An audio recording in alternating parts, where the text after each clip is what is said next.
Depuis 2017, je pratique du nunchaku. Alors oui, c'est banal, mais c'est surtout que j'ai retenu ma méthode d'apprentissage pour pouvoir maîtriser cet art sans régularité. Depuis 2017, j'ai toujours été autodidacte dans ce domaine et sans passer par un club. Depuis 2017. Et aujourd'hui, je n'ai pas perdu la main. Dans cette vidéo, je vais vous parler de la maîtrise d'un art sans régularité.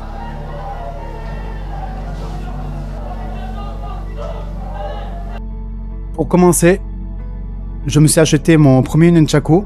Alors maintenant que j'y pense, je ne me sentais pas gêné de l'apprendre à maîtriser devant les autres élèves du stage du cours Florent, mais je me sentais vraiment comme quelqu'un de nouveau et surtout comme un intrus. J'ai prêté attention au regard des autres car j'en ai toujours été attentif et ça c'est quelque chose qu'on ne peut que retenir car il s'agit de l'apprentissage pour le long terme. C'est comme le vélo. Donc évidemment, je m'en souviens. C'est l'effet hallucinatoire de se remémorer les souvenirs de 10 ans en arrière. Mais ce qui est encore plus hallucinant pour moi, c'est d'avoir manuellement retenu la maîtrise du nunchaku sans aucune pratique pendant des années de pause. En 10 ans, c'est peut-être rien pour vous, mais pour moi, c'est une grande victoire. La preuve, j'ai vu des gens aussi époustouflés que moi. Et c'est justement là que je vais vous parler d'une arme blanche. Oui, une arme blanche. J'avais 25 ans et je m'étais acheté les nunchaku en fer. Je précise que le premier nunchaku, comme le deuxième que vous apercevez dans la vidéo, sont tous les deux en caoutchouc. Du coup, après mon achat interdit, j'avais essayé cette arme au premier skatepark où j'allais quand j'étais adolescent, continuant je précise, et il y avait des enfants. En tout cas, des adolescents, il y en avait. Et le pire, c'est que je l'avais prêté à ceux qui voulaient l'essayer. C'est en me remémorant ce passage un peu sombre et en écrivant même que je réalise la dangerosité de mon comportement. Il a fallu que ce soit au skatepark, dans un skatepark plus contrôlé par les gendarmes, pour réaliser la gravité de ce que je portais. Vous l'avez deviné, les personnes peut-être surpris, mais en tout cas préparées à la présence d'une arme blanche, c'était les gendarmes. Un jour, j'étais au skatepark de Ballaruc, et c'est donc après avoir fait la vidéo avec mon nunchaku en fer, puisque j'ai la vidéo sur YouTube, que les gendarmes sont venus pour procéder à un contrôle. Évidemment, ce skatepark devait attirer des membres d'un point d'origine douteux, des points de deal autrement dit. Quand un membre de la patrouille s'est approché de moi plutôt accidentellement, enfin selon mon ressenti, c'est là que j'ai ouvert mon sac dans lequel se trouvait mon arme blanche que j'avais rangée. Et il a vu.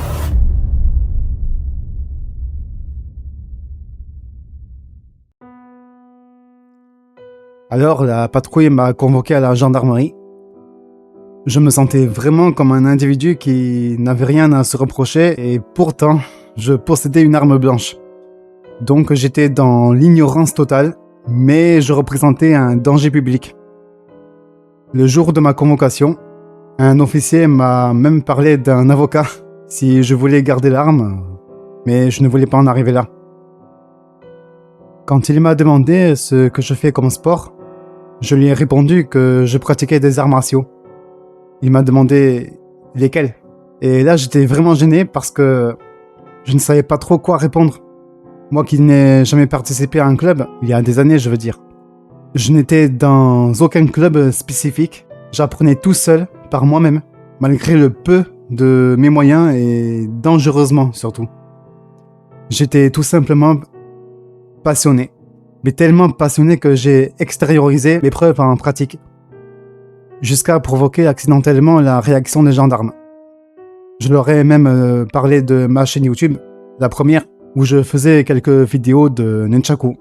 Alors naturellement, les gendarmes ont vu l'innocence, la sincérité et l'ignorance dans mes yeux. L'arme blanche que j'avais achetée a été détruite et moi, je m'en suis sorti seulement avec un rappel à la loi. Quand l'officier m'a parlé d'avocat, en cas d'audience au tribunal, c'était un choix à faire. Innocent et ignorant comme j'étais, j'ai préféré ne pas m'engager à la poursuite judiciaire et encore moins payer un avocat pour une erreur d'achat. Alors je n'ai rien dit pour contester et j'ai préféré en rester là. Comme quoi, dans la vie, il faut vraiment faire attention car même en faisant des choses dans l'ignorance, on peut représenter un certain danger. Bon, évidemment, ça dépend du contexte aussi. En plus de représenter un danger pour les autres, je m'étais mis moi-même en danger aussi.